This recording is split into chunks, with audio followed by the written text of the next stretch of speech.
É interessante que quando a gente fala em não esquecer, na minha cabeça, por exemplo, eu acabo esquecendo. Eu não sei se com vocês acontece isso.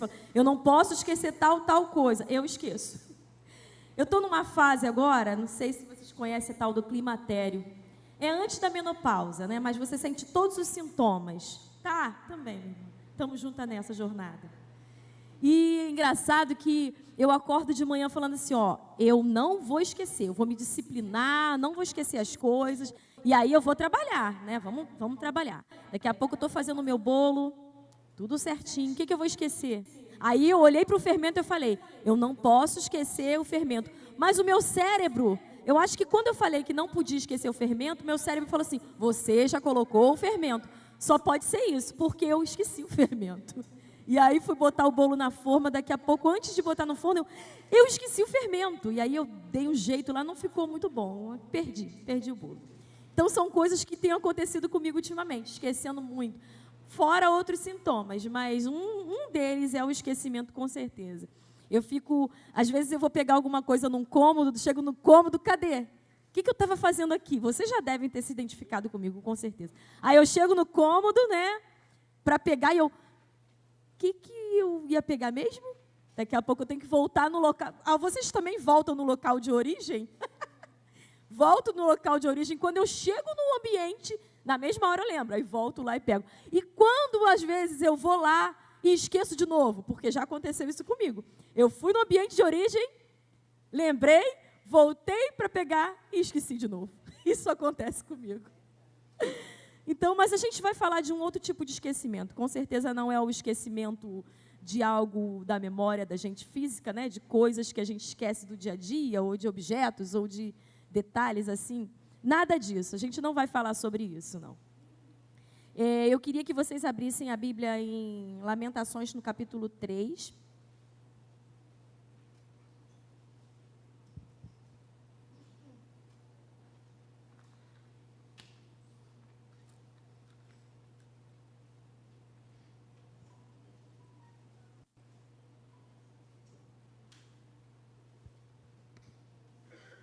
Amém? Livro de Lamentações, no capítulo 3, versículo 21 em diante, diz assim. Versículo 21. Quero trazer à memória o que me pode dar esperança. As misericórdias do Senhor são a causa de não sermos consumidos, porque as suas misericórdias não têm fim, renovam-se cada manhã. Grande é a tua fidelidade. A minha porção é o Senhor, diz a minha alma, portanto esperarei nele. Bom é o Senhor para os que esperam por ele, para a alma que o busca. Amém? Senhor Jesus, que a tua palavra venha arder em nossos corações, que ela encontre pouso em nossos corações, que a gente não saia daqui igual, que a gente não saia daqui vazio, ou sem esperança, mas que a gente possa, Senhor, entender o que a sua palavra quer dizer aos nossos corações. E essa palavra, Senhor, não é para o outro, é para mim, é para cada um de nós em específico, para que o Senhor possa, Senhor, ter total proveito em nossa vida, em nossos corações, em nome de Jesus. Amém. Bom, então, o texto é esse. Nós estamos falando aqui do livro de Lamentações, do profeta Jeremias, que escreveu esse texto, esse livro. E em que condição Jeremias escreveu esse livro? Primeiro, nós precisamos entender que a cidade de Jerusalém ela foi tomada cativa, né? Houve uma guerra da Babilônia contra Jerusalém. Babilônia invadiu a cidade de Jerusalém, matou muitas pessoas, levou outras cativos, e as que ficaram exiladas, muitas daquelas pessoas, elas estavam passando fome, elas estavam passando por necessidades. E vocês já devem ter lido que até os pais querendo comer os próprios filhos, da gravidade da situação que eles estavam vivendo. Era a condição daquela cidade. Jeremias, que era um profeta, considerado um profeta chorão, porque ele sofria por tudo aquilo que estava acontecendo, embora ele soubesse que a mão de Deus estava agindo ali. A mão de Deus estava agindo naquela cidade. Mas ele sofria pelos maltratos de pessoas que, por causa da verdade, por causa da palavra, por ele falar a verdade, o maltratavam. Ele quase morreu, foi jogado num poço, jogaram pedras, quase morreu afogado, mas o Senhor o tirou daquele lugar. Então, ele era alguém em que ele, mesmo sendo totalmente contrário, as pessoas serem totalmente contrárias a tudo que ouvia dele, e isso refletia na vida dele, ele não deixava de falar. Ele não deixava de anunciar, ele não deixava de pregar, ele não deixava de profetizar. Ele continuava, mesmo sofrendo ameaças, mesmo sofrendo na sua própria pele, ele não permitia que a palavra do Senhor deixasse de ser pregada. Ele não permitia que a boca do Senhor falasse através da boca dele. Então, essa era a condição, essa era a realidade daquela cidade. E aí eu fico pensando que, na verdade, aquela cidade estava muito pior do que a gente conhece nas nossas guerras daqui. Por exemplo, na Ucrânia e Rússia, né, a guerra agora mais recente, a gente vê o quê? O que acontece? Existe muita ajuda humanitária. A gente vê caminhões chegando com aviões chegando, helicópteros chegando com mantimento. Pessoas conseguem sair daquela cidade para ir para um lugar de refugiados. Né? Nas guerras de hoje são assim. Naquela época não existia isso. Naquela época não tinha esse tipo de ajuda. Era ele por ele mesmo. Então, eles passavam fome. Aquelas pessoas, imaginam, pessoas feridas, né? Pessoas sem remédio, pessoas sem alimento. Essa era uma realidade daquela cidade naquela época. Mas a mão de Deus estava sobre aquela cidade. A mão de Deus estava ali. E é difícil a gente falar assim, porque a gente, puxa, mas pessoas mortas, mas pessoas passando fome, mas pessoas feridas, pessoas cativas em outro lugar, que não é o lugar deles, mas a mão de Deus estava ali. E por conta disso, né, por conta dessa palavra de Jeremias, por conta desse ato de Jeremias de estar pregando, de estar profetizando, como eu falei, ele sentia tristeza, ele sentia dores. Se a gente for ler todo o livro de Lamentações, ele é realmente lamentação. É realmente ele lamentando tudo que estava sendo feito. Embora ele falasse que a mão do Senhor estava ali, que a mão de Deus tinha feito isso, porque a cidade era soberba, porque a cidade não queria colocar Deus no lugar onde ele deveria estar. Mesmo assim, ele se lamentava, ele se entristecia por causa disso. E aí, no versículo 21, ele fala, né, depois de se lamentar muito, no capítulo 3, no versículo 21 e diante, ele fala, eu quero trazer à memória o que pode me dar esperança. Eu quero trazer à memória algo que ele já tinha, né? Eu quero trazer de volta. Eu não posso esquecer de algo que já existe. Porque a gente está falando de trazer memória, então é algo que já está, que já existe, que é concreto, que aconteceu, o que acontece. O que ele quer trazer à memória? Ele quer trazer à memória o que me pode dar esperança, porque o caos está instalado. A situação é essa, a dificuldade é essa, a situação chegou a esse limite, mas eu não posso olhar para essa situação. Era o que Jeremias estava querendo dizer. Se eu olhar para essa situação aqui, realmente não vai ser só um livro de lamentações, vai ser toda a Bíblia de lamentações, porque o caos se instalou. A realidade é essa. E aí ele fala, eu quero trazer à memória o que pode me dar esperança. O que Jeremias estava querendo dizer? O que memória é essa que ele precisa trazer? A memória de que na época que Jerusalém era linda, a época em que Jerusalém era uma cidade próspera, a época em que as pessoas poderiam ir e vir, estavam correndo, as crianças corriam para lá e para cá, a época em que os inimigos tinham medo da cidade, tinham medo. Que época é essa que Jeremias queria trazer à memória? O que Jeremias queria trazer à memória? O que Jeremias queria trazer à memória não era algo humano, não era algo físico, não era algo que pudesse tocar. O que Jeremias queria trazer à memória é que as misericórdias do Senhor são a causa de não sermos consumidos. Isso que Jeremias queria trazer à memória, que as misericórdias do Senhor são a causa de não sermos consumidos. Por quê? Porque Jesus é a causa de não sermos consumidos. Nós somos pecadores. Nós somos carentes da misericórdia do Senhor. Nós precisamos do amparo e do auxílio dEle. Porque sem as misericórdias do Senhor, eu vou pecar o tempo todo e não vou reconhecer o meu pecado.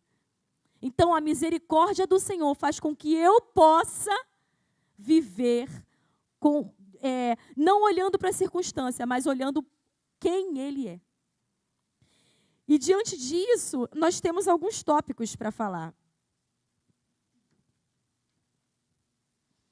Nós precisamos lembrar, nós precisamos trazer à memória, ou nós precisamos não esquecer o que Ele fez. Não é algo humano. Eu não estou falando de coisas boas que aconteceram na nossa vida, porque as coisas boas que aconteceram na nossa vida, elas podem até nos trazer uma frustração.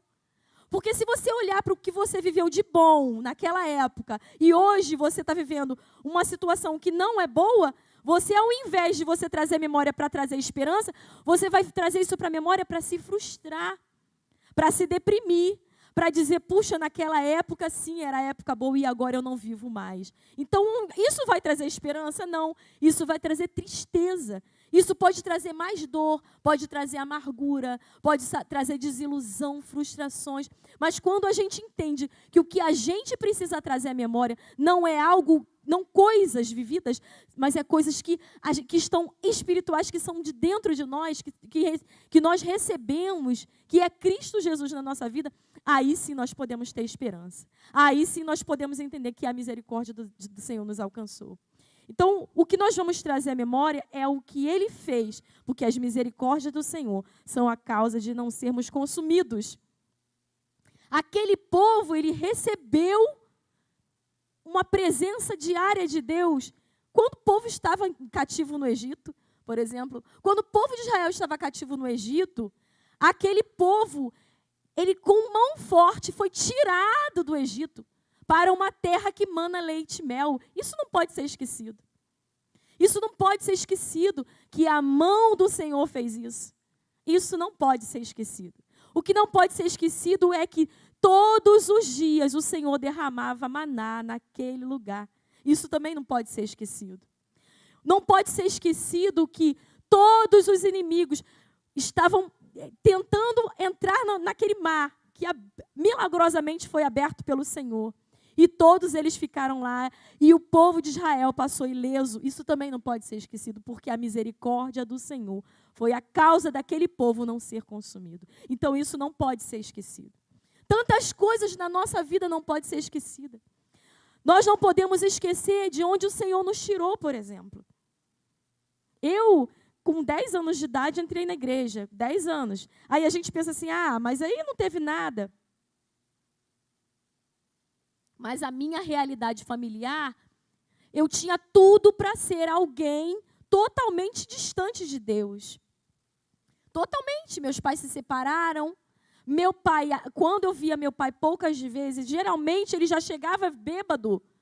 Essa era a minha realidade familiar. Eu tenho certeza que muitas pessoas passam por muitas coisas de família. A minha realidade familiar foi muito difícil. Meus pais se separaram, eu tinha 4 anos de idade.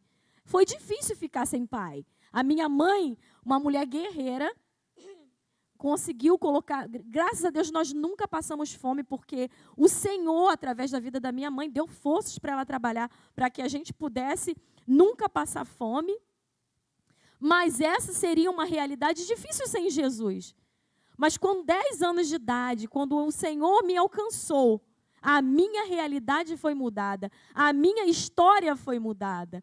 E cada um de vocês aqui também teve a sua história mudada, porque a misericórdia do Senhor foi a causa de você não ser consumido. Então, nós não podemos esquecer do que o Senhor fez por nós, da onde Ele nos tirou, o que Ele fez para nos alcançar. Cada um tem o seu testemunho de vida para contar. Uns foi desde o ventre, mas já passaram por situações no meio desse caminho difíceis demais. Coisas que foram tristes para a sua trajetória de vida, mas o Senhor te alcançou. Em algum momento você conseguiu enxergar o erro e voltou.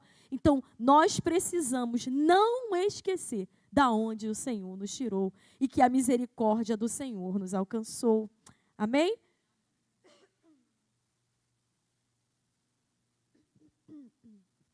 E isso nós precisamos trazer também para a nossa realidade como SEAV, como uma árvore da vida. Como nós começamos, como começou todo esse ministério, porque nós estamos também falando sobre antes de debutar. A misericórdia do Senhor nos alcançou porque a gente estava perdido. Quando a gente olhava para a nossa realidade, né? Saindo daquela igreja, sem esperança do que ia ser no nosso futuro, como que a gente vai fazer? A gente vai ficar se reunindo em casa. Então, de repente, a nossa realidade mudou totalmente. No nosso primeiro culto, que a gente, até gravando, a gente se emocionou muito, lembrando que no nosso primeiro culto, lá em casa, a gente nem morava nessa casa ainda, né? A gente morava na casa de baixo. A minha sala foi uma igreja naquele dia. Ali nós tomamos a Santa Ceia com copos de plástico. E hoje nós estamos aqui com uma igreja física e somos igrejas do Senhor, porque a misericórdia dele nos alcançou.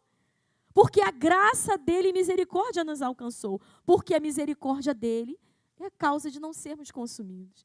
Então, antes de debutar, nós precisamos lembrar da onde o Senhor nos tirou e o que Ele está fazendo e ainda pode fazer muito mais através de nossas vidas. Amém? Precisamos também lembrar... Gente, hoje está bravo esse pigarro, hein? O que nós não podemos esquecer também é o que Ele é.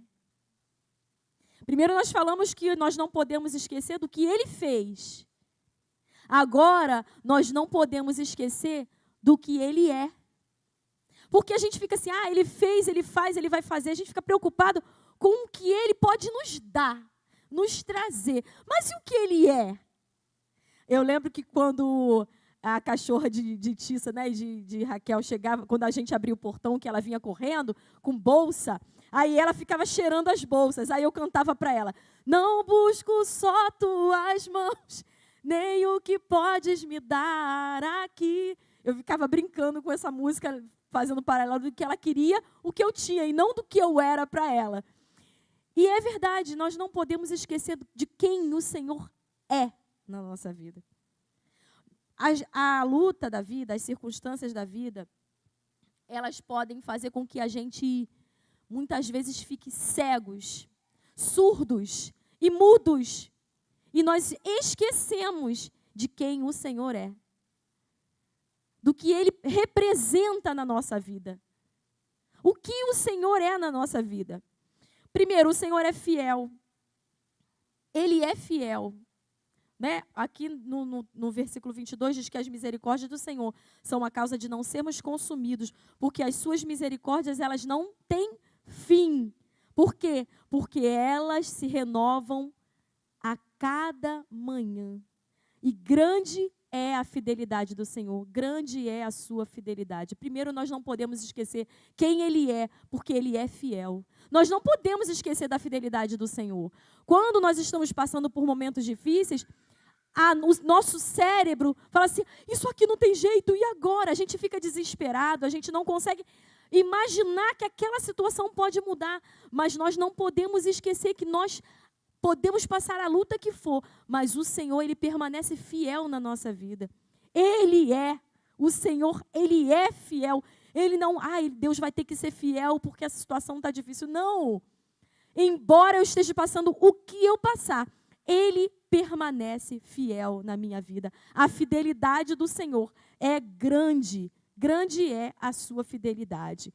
Ele também é a nossa porção diária. né? O Senhor, no versículo 24, a minha porção é o Senhor, diz a minha alma, portanto esperarei nele. Então, o que ele é? O Senhor é a minha porção diária. O que é isso? Hoje eu acordei, Deus é a minha porção. Amanhã é um novo dia, minha porção. No outro dia, minha porção. Todos os dias. Assim como ele fazia com o maná. O nosso maná agora é Cristo Jesus.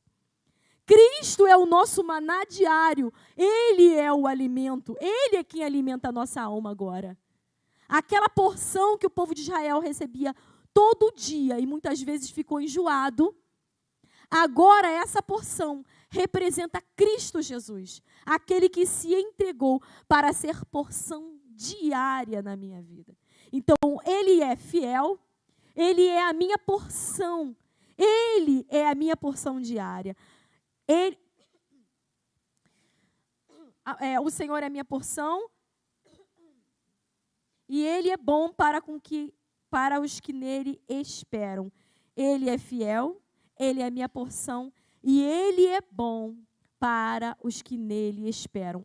O povo de Jerusalém estava passando por tudo aquilo, porque eles não colocaram o Senhor como a sua porção, eles não confiaram na fidelidade do Senhor. E eles não entenderam que Deus é bom para aqueles que nele esperam. Aí a gente murmura, a gente reclama, a gente se esquece de Deus, a gente vira as costas para Deus e a gente quer que Deus haja na nossa vida. O povo de Jerusalém queria que Deus agisse na vida deles. Eles queriam as mãos do Senhor, mas eles não queriam a fidelidade de Deus. Eles não queriam que Deus fosse a sua porção diária. Eles não queriam entender que Deus é bom para aqueles que confiam, para aqueles que esperam. Eles não esperavam no Senhor. Portanto, eles passaram o que passaram. Quando a gente vira as costas para o Senhor, parece que tudo dá ruim, né? Tudo parece não é assim. As coisas não funcionam, porque a gente tira o Senhor do foco. Porque quem nos sustenta é Ele. Então, quando a gente deixa de olhar para Deus, quando a gente deixa de enxergar Deus no nosso dia a dia, nas mínimas coisas, a gente deixa de enxergar o Senhor, Ele para de ser a nossa porção diária. Não é que Deus queira deixar, não. Nós fazemos isso. Isso tudo é fruto das nossas escolhas. Deus é bom. Deus é bom, mas coisas acontecem na nossa vida por conta, muitas vezes, das nossas escolhas. Tem coisas que nós não escolhemos, tem coisas que não dependem de nós, mas o que depender de nós, que nós possamos lembrar que Ele é fiel, que Ele é a nossa porção diária e que Ele é bom. Amém? Não podemos esquecer disso, Ele é fiel, Ele é a nossa porção dia após dia. Mas Ele é a nossa porção diária. E que Ele é bom. Ele é fiel, justo e bom. Amém? E nós também não podemos esquecer, precisamos lembrar, que o Senhor vai fazer. Não podemos esquecer do que Ele fez, do que Ele é e o que Ele vai fazer. Ele vai fazer. Tem horas que a gente pensa que Ele não vai fazer. Mas aí Ele vem e Ele demonstra com o seu amor, alguns mimos Ele começa a nos mostrar, a nos presentear com manás, pequenos manás, para que nossa alma seja saciada. A palavra de Deus é um maná. Estar na presença dEle, a intimidade que a gente vive com Ele é um maná. E nós não podemos perder isso. O Senhor vai fazer, não é o fim. Deus restaura. Deus, Ele restaurou aquela cidade. Em Salmo 126, no verso 1, queria que vocês abrissem o Salmo 126.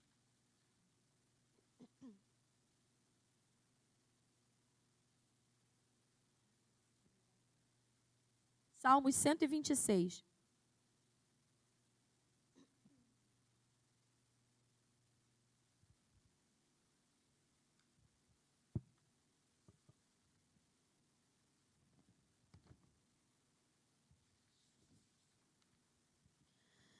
Salmo 126, verso 1 diz assim: quando o Senhor trouxe do cativeiro os que voltaram a Sião, estávamos como quem sonham, como os que sonham.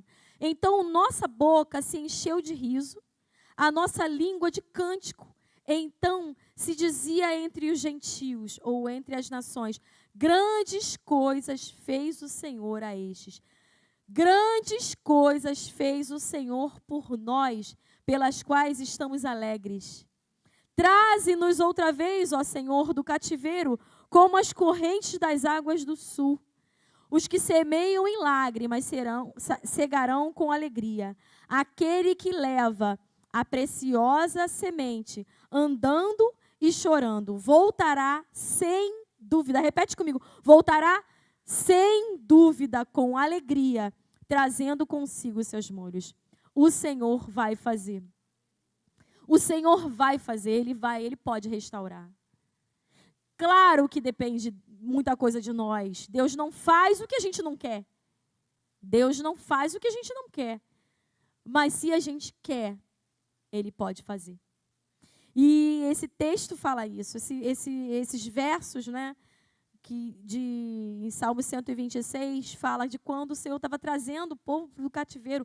Eles ficaram 70 anos na Babilônia, mas eles saíram de lá. E eles puderam cantar um novo cântico.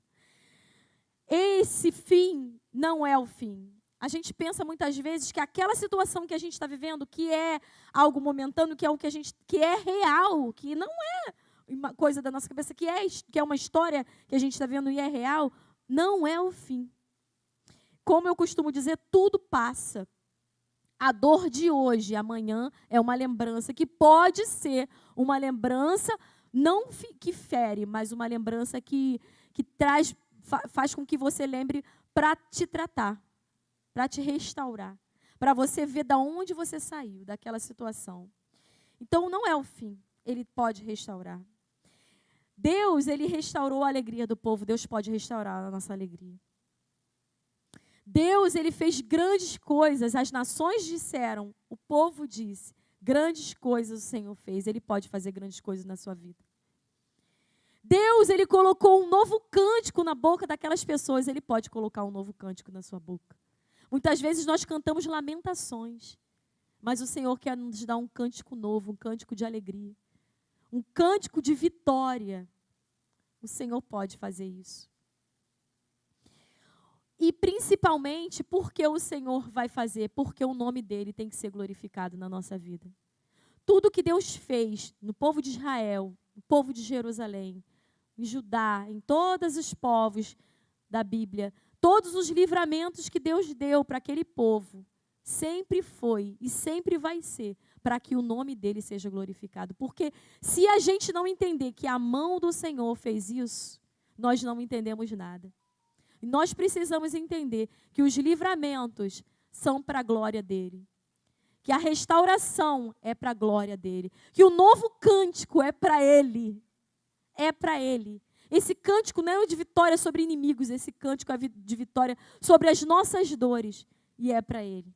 Tudo e que nós possamos receber tem que ser para Ele. Tem que ser voltar para Ele. A cidade, as nações, imagina só. Aquilo foi histórico. Aquele povo saiu do cativeiro. Agora eles começariam uma nova trajetória, restaurando aquela cidade, consertando os seus muros, levantando o templo. Agora tudo ia ter um cântico novo. Cada saco de cimento, cada pedra, tijolo, a gente fala hoje em dia, cada material, madeiras para construir, cada coisa que aquelas pessoas pegavam tinha sabor de vitória. Tinha um cântico novo, porque eles estavam sendo restaurados novamente. Assim, nós vemos a nossa igreja.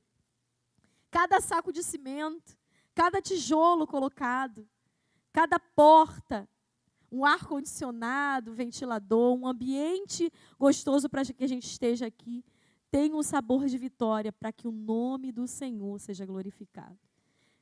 Então, que antes de debutar, nós possamos entender, a mão do Senhor fez isso. A mão do Senhor fez Ele é e a mão do Senhor fará. Nós ainda temos tanta coisa para viver. Nós ainda temos muito para receber.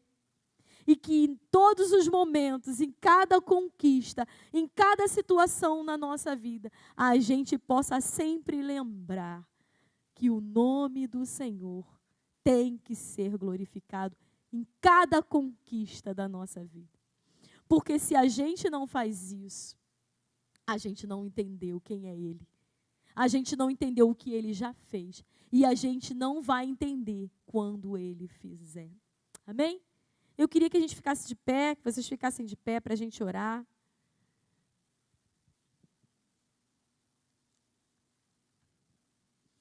Eu não sei se você está passando por algo que nesse momento é como se você estivesse num cativeiro.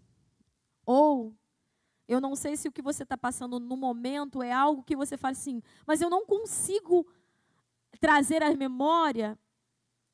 Quando eu paro para pensar, para lembrar, as coisas que vêm são as coisas que me causam dor. Quando eu paro para analisar a minha vida, a minha trajetória, eu só consigo pensar no que me feriu. Que nessa noite a gente possa exercer a nossa fé. Porque se a gente não exerce a nossa fé, a gente não tem esperança. Porque a fé e a esperança, elas caminham lado a lado. E nós precisamos buscar em Deus, em Cristo, a esperança que precisamos para que a situação de hoje não seja eterna na nossa vida. A dor de hoje não seja a mágoa de amanhã, o rancor de amanhã. Que o nosso coração possa estar liberado para que o Senhor queira fazer na nossa vida. Porque Ele quer fazer coisas grandiosas na nossa vida, porque Ele é fiel, nossa porção diária. Mas se nós não deixarmos que Ele faça o que Ele quer, dificilmente a gente vai viver e entender os propósitos dEle na nossa vida. Então coloca a mão no seu coração agora. Senhor Jesus querido, nós estamos aqui diante da Tua palavra, diante de tudo que foi falado, ministrado aqui. Que nós possamos, Senhor, no cativeiro ou no exílio, entender as Suas promessas para nós. Que nós possamos entender, Senhor, que no cativeiro ou no exílio, ou numa terra distante ou no deserto, não importa o lugar, não importa se o Senhor estiver conosco. Mesmo que eu esteja passando qualquer dificuldade, se eu entendi da onde o Senhor me tirou, quem o Senhor é e o que o Senhor ainda pode fazer através da minha vida, está tudo bem, mesmo que não esteja bem. Então, Senhor, que o nosso coração esteja totalmente voltado para o Senhor e pelo que o Senhor quer de nós, como igreja, como servos, como amigos do Senhor, como pessoas, como família, como esposos, como maridos, como esposa, como filhos, como mães, como pais, mas que nós possamos entender o Teu propósito para as nossas vidas. E que nós possamos esperar pelo que o Senhor tem de melhor, porque nós queremos, assim como aquele povo, a nossa boca cheia de riso, o nosso coração transbordando de alegria, e nós recebemos isso quando entendemos que o Senhor é a nossa porção diária. Por isso, o meu coração pode estar alegre. Por isso, mesmo no meio do vale, mesmo no meio da dor, o Senhor continua sendo tudo o que eu preciso, tudo o que eu quero e tudo o que eu vou continuar querendo e recebendo para toda a eternidade. O Senhor é o meu dono, é o meu Deus, é a minha alegria, é a minha paz, é a minha esperança, é a minha porção. é o grande eu sou, é fiel, é justo, é verdadeiro, é o meu Pai, é o Jeová Jireh, é o Deus Todo-Poderoso. Esse é o Senhor. Esse é o Deus em que nós servimos e que nós possamos entender isso todos os dias da nossa vida, Pai. Em nome de Jesus, Senhor. Amém, Jesus. Glória a Deus.